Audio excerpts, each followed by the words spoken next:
నమస్కారం. నేను టీడీపీని వీడడం లేదు. ఆంధ్రజ్యోతిలో హెడ్డింగు. ఈనాడులో ప్రత్యేక హోదాపై గళం విప్పినందుకు వేధించారు గల్లా జయదేవ్, గుంటూరు లోక్సభ సభ్యులు. ఆయన గల్లా జయదేవ్ని ఎవరూ వేధించలేదు. రాష్ట్ర ప్రభుత్వం, జగన్మోహన్ రెడ్డి గారి ప్రభుత్వం వేధించలేదు. కేంద్ర ప్రభుత్వము వేధించలేదు. వ్యాపార సంస్థల్లో అవకతవకలు జరిగితే ఎన్ఫోర్స్మెంట్ డైరెక్టరేట్ అనేది చర్యలు తీసుకుంటుంది. దాన్ని జగన్మోహన్ రెడ్డి గారికి ముడిపెట్టడం అనేది భావ్యం కాదు. లోకేష్ బాబు, గల్లా జయదేవ్ గారు ప్రస్తుత రాజకీయాల్లో మీరు చాలా తెలివైన వాళ్ళు. గల్లా జయదేవ్ చాలా తెలివైన వ్యక్తి. నిజంగా నేను అప్రిషియేట్ చేస్తున్నా జయదేవ్ గారి తెలివితేటల్ని. 2 సార్లు గుంటూరులో ఎంపీగా గెలిచారు ఆయన తెలుగుదేశం పార్టీ తరఫున. 3వసారి గెలుస్తాననే నమ్మకం ఉంటే గ్యారంటీగా పోటీ చేసి ఉండేవారు ఆయన. గెలవననేటువంటి ఒకటి అపనమ్మకం అనేది వచ్చేసింది ఆయనలో. ఓడిపోతానని చెప్పి ఖాయంగా నిశ్చయం చేసుకున్నాడు. ఓడిపోయిన గల్లా జయదేవ్ అని చెప్పి పేరు తెచ్చుకోవద్దు అనుకున్నాడు ఆయన. 2 శబాష్. రాజకీయాలకి తాత్కాలిక విరామం ప్రకటించాను. నేను టీడీపీని వీడడం లేదు. ఈ 2 చాలా బాగున్నాయి మీవి. 2 చోట్ల కస్సీఫ్ అనమాట. అది బస్సుల్లో సీట్లలో కస్సీఫ్లు వేస్తూ ఉంటారు పాతకాలంలో. అలా 2 చోట్ల కస్సీఫ్ అనమాట. వైఎస్ఆర్ కాంగ్రెస్ పార్టీలో కూడా కస్సీఫ్ వేసాడు, తెలుగుదేశంలో కస్సీఫ్ వేసి ఉంచేసాడు ఆయన. ఇప్పుడు టికెట్ కోసం చంద్రబాబు నాయుడిని, లోకేష్ బాబుని అడుక్కోవాలి. పార్టీ ఫండ్ కింద కొన్ని కోట్ల రూపాయలు ఇవ్వాలి. ఆ తర్వాత వాళ్ళు బీఫామ్ ఇస్తే లోక్సభకు పోటీ చేయాలి. చాలా గట్టిగా ఉన్నది అక్కడ పోటీ. 7 శాసనసభ నియోజకవర్గాలు ఉంటాయి లోక్సభ పరిధిలో. 7 అభ్యర్థుల్ని గెలిపించుకోవాల్సిన పరిస్థితి ఉంటుంది. గెలిపించుకోలేకపోయినా సరే వాళ్ళకు ఖర్చు పెట్టాల్సిన పరిస్థితి కూడా చంద్రబాబు నాయుడు గారు, లోకేష్ బాబు గారు, గల్లా జయదేవ్ మీదే పెట్టేస్తారు. ఆ ఖర్చులు కూడా నువ్వే భరించుకోవాలి. అంటే అదొక 100 కోట్ల పైన ఉంటుంది. ఆ 7 అభ్యర్థులకి ఇవ్వాల్సింది. తను ఖర్చు పెట్టుకోవాలి ఎంపీగా 100 కోట్లలో ఉంటుంది అది కూడా. ఇవన్నీ ఎందుకు? జగన్మోహన్ రెడ్డి గారు అధికారంలోకి వచ్చారనుకో, తాత్కాలిక విరామం కదా ఆయన ప్రకటించింది. ప్రజలు జగన్మోహన్ రెడ్డి గారిని మెచ్చుకున్నారు. ఆయన ప్రభుత్వం బాగా పరిపాలిస్తోందని, సంక్షేమ పథకాలు బాగా అమలు చేస్తున్నారని, విద్యా వ్యవస్థని, వైద్య రంగానికి ఆయన ప్రాధాన్యత ఇచ్చారని, అన్ని కులాల వారికి, అన్ని మతాల వారికి కూడా సంక్షేమ పథకాలు, కులం చూడడం, మతం చూడడం, ప్రాంతం చూడడం, పార్టీ చూడడం అని చెప్పిన జగన్మోహన్ రెడ్డి గారు అవన్నీ అమలు చేశాడు కనుక ఆయన 2వసారి అధికారంలోకి వచ్చాడు. ప్రజా తీర్పుని శిరసావహించాలి కనుక నేను వైఎస్ఆర్ కాంగ్రెస్ పార్టీలో చేరుతున్నాననే అవకాశాన్ని గల్లా జయదేవ్ గారు ఒక పక్కన పెట్టి ఉంచుకున్నారు. అలాగే చంద్రబాబు నాయుడు గారు ఓడిపోతారు. చంద్రబాబు నాయుడు గారు ఓడిపోతే ఆయన డబ్బులు ఆయనకి మిగిలినట్లు లెక్కే. 7 శాసనసభ అభ్యర్థులకి ఖర్చు పెట్టుకోవాల్సిన పని లేదు. తను లోక్సభ అభ్యర్థిగా పోటీ చేసి ఖర్చు పెట్టుకోవాల్సిన పని లేదు. జగన్మోహన్ రెడ్డి గారు అధికారంలోకి వచ్చిన తర్వాత పార్టీ మారితే, అయ్యా నేను లోక్సభలో పోటీ చేయలేదు, నేను పోటీ చేయకపోవడం వల్లే వైఎస్ఆర్ కాంగ్రెస్ పార్టీ అభ్యర్థి గెలిచాడు కనుక నన్ను ఏదైనా చూసుకుని ఓ రాజ్యసభ సీట్ ఇస్తే ఆనందిస్తాను అనే అవకాశాన్ని జగన్మోహన్ రెడ్డి గారి దగ్గర పెట్టించుకున్నాడు. ఏతావాత పొరపాటున, గ్రహపాటున ఏదైనా తెలుగుదేశం పార్టీ అధికారంలోకి వచ్చిందనుకో, చూసావా నేను తాత్కాలిక విరామం ప్రకటించాను, మీరు బీజేపీతో పొత్తులోకి వెళ్ళిపోండి, నా మీద ఉన్న ఈడీ కేసులన్నీ తొలగించమని చెప్పి ప్రధానమంత్రి నరేంద్ర మోడీ గారికి చెప్పండి. ఎందుకంటే ఆయన మళ్ళీ 3వసారి కూడా ప్రధానమంత్రి కాబోతున్నాడు. ఆయనతో చెప్పండి. అలాగే నాకు కూడా పొత్తులో భాగంగా ఉందాం మనం బీజేపీతోటి, నాకు కూడా రాజ్యసభ సీట్ ఇవ్వండి అని, ఇదిగో తృణమో పడమో నేను సమర్పించుకుంటాను పార్టీకి, తెలుగుదేశం పార్టీకి అని చెప్పి చెప్పుకునే అవకాశం కోసం ఇక్కడొక కస్సీఫ్ వేసి ఉంచేశాడు గల్లా జయదేవ్ గారు. శబాష్. Beautiful politician, one of the best politician in these days. ఈ మధ్య కాలంలోనూ గొప్ప రాజకీయ నాయకుడు ఆయన. అయితే జగన్మోహన్ రెడ్డి గారే నీకు రాజ్యసభ ఇవ్వాల్సి వస్తుంది, అది కూడా గుర్తుపెట్టుకోండి గల్లా జయదేవ్ గారు. చంద్రబాబు నాయుడు గారికి అధికారం వచ్చే అవకాశాలు చాలా తక్కువ. నేను టీడీపీని వీడడం లేదు. రాజకీయాలకు విరామం మాత్రమే గల్లా జయదేవ్. తాను రాజకీయాలకు దూరం అవుతున్నాయనే తప్ప తెలుగుదేశం పార్టీకి రాజీనామా చేయడం లేదని గుంటూరు ఎంపీ గల్లా జయదేవ్ స్పష్టం చేశారు. పాండవులు, శ్రీరాముడు ఎలాగైతే అరణ్యవాసం చేసి తిరిగి బలంగా వెనక్కి వచ్చి పరిపాలించారో తాను కూడా అలాగే తిరిగొచ్చి రాజకీయాల్లో రాణిస్తానని చెప్పారు. భారతం, రామాయణం, బైబిల్, ఖురాన్ ఇవన్నీ చదివేస్తున్నారు ఈ మధ్య రాజకీయ నాయకులు అందరూ కూడా. రాజకీయాల్లోకి దేవుళ్ళను లాగేస్తున్నారు, దేవతలను లాగేస్తున్నారు. దశాబ్ద కాలం తనను రాజకీయంగా ఆదరించిన గుంటూరు ప్రజలకు కృతజ్ఞతాభివందనం పేరుతో జయదేవ్ ఆదివారం గుంటూరులో కార్యక్రమం నిర్వహించారు. ఈ సందర్భంగా మాట్లాడుతూ ఒక పక్క కేంద్రం, మరోవైపు రాష్ట్ర ప్రభుత్వం టార్గెట్ చేసినా నిలబడ్డానే తప్ప రాజీ పడలేదన్నారు. 2 ఏళ్ల క్రితమే నా తండ్రి అమర్ రాజా గ్రూప్ సంస్థల నుంచి రిటైర్ అయ్యారు. నా పిల్లలు ఇంకా చిన్న వయసులోనే ఉన్నారు.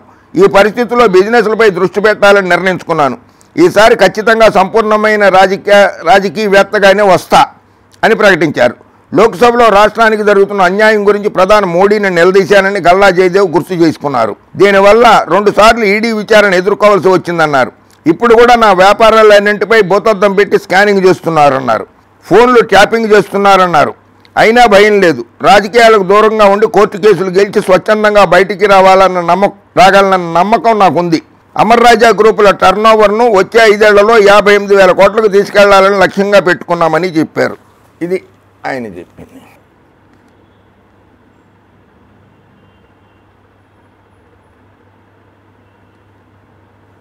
ఆంధ్రప్రదేశ్కు ప్రత్యేక హోదా కోసం పార్లమెంట్లో గళం విప్పినందుకే తన వ్యాపార సంస్థను కేంద్ర రాష్ట్ర ప్రభుత్వాలు లక్ష్యంగా చేసుకుని ఇబ్బంది పెట్టాయని గుంటూరు ఎంపీ గల్లా జయదేవ్ పేర్కొన్నారు. వాటికి భయపడి పార్టీ మారితే తనపై ఎలాంటి వేధింపులు ఉండేవి కావని కూడా వివరించారు. నమ్మిన సిద్ధాంతం కోసం గెలిపించిన ప్రజలు, రాజకీయాల్లో అవకాశం కల్పించిన పార్టీ నిర్ణయానుసారం 10 ఏళ్ల రాజకీయ జీవితంలో రాజీ లేకుండా పోరాడానని అన్నారు. గుంటూరు నుంచి వరుసగా 2 సార్లు తెలుగుదేశం ఎంపీగా గెలుపొందిన జయదేవ్ రాజకీయాలకు తాత్కాలిక విరామాన్ని ప్రకటించారు. 2024 ఎన్నికల్లో తమ కుటుంబం నుంచి ఎవరూ పోటీ చేయడం లేదని గుంటూరులో జరిగిన ఆత్మీయ సభలో వెల్లడించారు. తెలుగుదేశం పార్టీ జాతీయ ప్రధాన కార్యదర్శి లోకేష్ ఇతర నేతలు పాల్గొన్న సభలో అంతకుముందు విలేకరులతో ఆయన మనోగతాన్ని వివరించారు. నిరంకుశ విధానాలపై పోరాడినందుకే నాపై కేంద్రం ఈడీతో బెదిరింపులకు దిగింది. రాష్ట్ర ప్రభుత్వము వెంటాడింది. మోడీ గారిది నిరంకుశ ప్రభుత్వం. అది కాంగ్రెస్ వాళ్ళు అనాల్సిన మాట, తెలుగుదేశం వాళ్ళు అనాల్సిన మాట కాదు. అది అలా అనే చంద్రబాబు నాయుడు గారు దెబ్బతిన్నారు. మోడీ ఒక హిట్లరు, మోడీకి సంసారం చేయడం చేత కాదు, మోడీని ఆంధ్రప్రదేశ్లో అడుగుపెట్టనివ్వం, మోడీని దించేస్తాం, ఇటువంటివన్నీ ఆయన దెబ్బతిన్నాడు గల్లా జయదేవ్ గారు. మోడీ గారిని విమర్శించేంత స్థాయి తెలుగుదేశం పార్టీలో ఎవరికీ లేదు. ఆయన మళ్ళీ అధికారంలోకి రాబోతున్నారు మోడీ గారు, అది కూడా గుర్తుపెట్టుకోండి జయదేవ్ గారు. రాష్ట్ర ప్రభుత్వం వెంటాడింది. రాష్ట్ర ప్రభుత్వం మీ జోలికి అసలు ఎప్పుడూ రాలేదు, మిమ్మల్ని వేధించలేదు. ప్రజల ప్రాణాలు ముఖ్యమని చెప్పి జగన్మోహన్ రెడ్డి గారు పరిపాలిస్తున్నారు. పొల్యూషన్ కంట్రోల్ బోర్డు వాళ్ళు మీరేదో రసాయన వాయువుల్ని తో ప్రజల్ని ఇబ్బంది పెడుతున్నారని చెప్పి పొల్యూషన్ కంట్రోల్ బోర్డు వాళ్ళు ప్రజల ప్రాణాలు కాపాడాలని చెప్పి మీకు సూచనలు చేశారా తప్పితే మిమ్మల్ని వెంటాడి మీ కంపెనీ మూసేయమని చెప్పి ఏం చెప్పలేదు. అమర్ రాజా బ్యాటరీస్ని మూసేయమని చెప్పలేదు, లేదా రాష్ట్రం నుంచి తీసుకెళ్ళిపోయి ఇతర రాష్ట్రాల్లో పెట్టుకోండి అని కూడా చెప్పలేదు. అక్కడ రాష్ట్రం నుంచి ఇతర రాష్ట్రాలకు వెళ్లాల్సి వచ్చింది. నీతి నిజాయితీతో నేను చేసిన రాజకీయాలు, వ్యాపారాలే వారి కుటిల యత్నాలను తిప్పికొట్టాయి. ప్రజలకు సేవ చేయడానికి వచ్చి మౌనంగా ఉండలేను, సమస్యలపై పోరాడాలి. అలాగైతేనే రాజకీయాల్లో రాణించగలం. కరెక్టే, అది మీరు చెప్పింది చాలా కరెక్టు. విచిత్రం ఏమంటే వ్యాపారస్తులు, పారిశ్రామికవేత్తలు రాజకీయాల్లోకి వస్తే దొంగల్లాగా చూస్తున్నారు. ఎవరు చూస్తున్నారు? దొంగల్లాగా ఎవరు చూస్తున్నారు? ప్రజలు చూస్తున్నారా? ప్రజలు చూడట్లా. ప్రజలు చూస్తే మీరు ఎంపీగా 2 సార్లు గెలవరు. జగన్మోహన్ రెడ్డి చూశారా? జగన్మోహన్ రెడ్డి గారు చూస్తే 2వ సారి మీరు గెలిచి ఉండేవారు కాదు.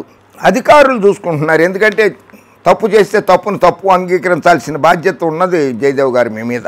2014లో గెలిచాక చంద్రబాబు ఢిల్లీ వచ్చి ఎంపీలతో సమావేశమైనప్పుడు మొదటి సమావేశంలోనే అమరావతి కేంద్రంగా రాజధాని పెట్టాలని ఆయన దృష్టికి తీసుకువెళ్ళి ప్రకటించడంలో చొరవ చూపా.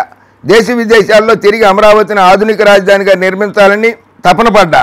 రాజకీయాల్లో అవకాశం ఇచ్చినందుకు చంద్రబాబుకు, లోకేష్కు ధన్యవాదాలు. అదే అమరావతి రాజధానిగా లేకపోయేసరికి మీకు బాధ కలిగింది. రాష్ట్ర ప్రజల బాధ కన్నా మీ బాధ ముఖ్యం కాదు జగన్మోహన్ రెడ్డి గారికి. రాష్ట్ర ప్రజలు చాలా ఇబ్బందులు పడుతున్నారు. అయినా సరే గుంటూరులో న్యాయ రాజధాని ఉంటుంది, అమరావతిలో శాసన రాజధానిగా ఉంటుంది.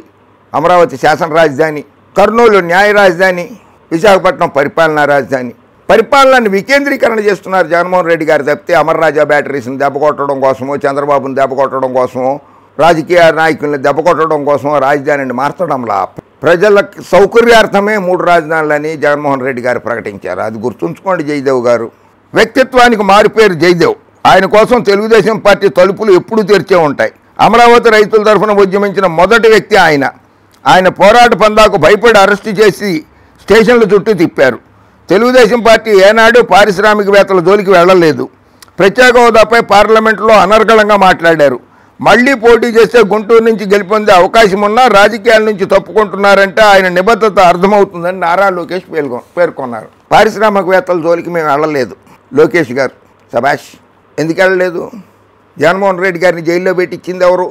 జగన్మోహన్ రెడ్డి గారి మీద కేసులు పెట్టండి అని చెప్పి సిబిఐకి లేఖలు రాసి కోర్టులలో ఇంప్లీడ్ అయింది ఎవరు? అచ్చెన్నాయుడు గారు కాదా? శంకర్రావు గారు వేసిన పిటిషన్లో అచ్చెన్నాయుడు గారు కూడా ఇంప్లీట్ కాలేదా? పారిశ్రామికవేత్త కాదా జగన్మోహన్ రెడ్డి? ఆయన ఇబ్బందులు పెట్టలేదా? ఎంతోమందిని ఇబ్బందులు పెట్టారు మీరు, గుర్తుకు తెచ్చుకోండి ఒకసారి. ఓకే, అయినా ఏది ఏమైనా గల్లా జయదేవ్ గారిని కూడా చూసి తెలుగుదేశం పార్టీలో మరికొంతమంది ఆయన ఆదర్శంగా తీసుకొని చాలామంది మాకు టికెట్ వద్దనే స్థాయికి తెలుగుదేశం పార్టీ దిగజారిపోయింది. చాలామంది మాకు టికెట్లు వద్దు మొర్రో అంటున్నారని చెప్పి విశ్వసనీయ వర్గాల ద్వారా తెలిసింది. జగన్మోహన్ రెడ్డి మంచి పరిపాలన అందిస్తున్నాడు. ఆ పరిపాలన నుంచి ప్రజలు అభివృద్ధి పదంలో నడుస్తున్నారు, రాష్ట్రం అభివృద్ధి పదంలో నడుస్తోందని చెప్పి ప్రజలు అనుకుంటున్నారు. కనుక మేము ఎన్నికల్లో పోటీ చేయలేమని చెప్తున్నారు తెలుగుదేశం నాయకులు చాలామంది. అయితే ఏంటంటే జగన్మోహన్ రెడ్డి గారే 175 మంది అభ్యర్థులు లేని తెలుగుదేశం పార్టీకి, 175 మంది అభ్యర్థులు లేనటువంటి జనసేన పార్టీకి కూడా ఆయన అభ్యర్థులను మార్చడంతో వారు ఆ పార్టీల్లోకి వెళ్ళి అభ్యర్థులుగా బరిలో నిలబడడానికి అవకాశాలని చేజిక్కించుకుంటున్నారు. కనుక జయదేవ్ గారు ఆల్ ది బెస్ట్. రాజ్యసభలో కనపడతారేమో మీరు. జై హింద్.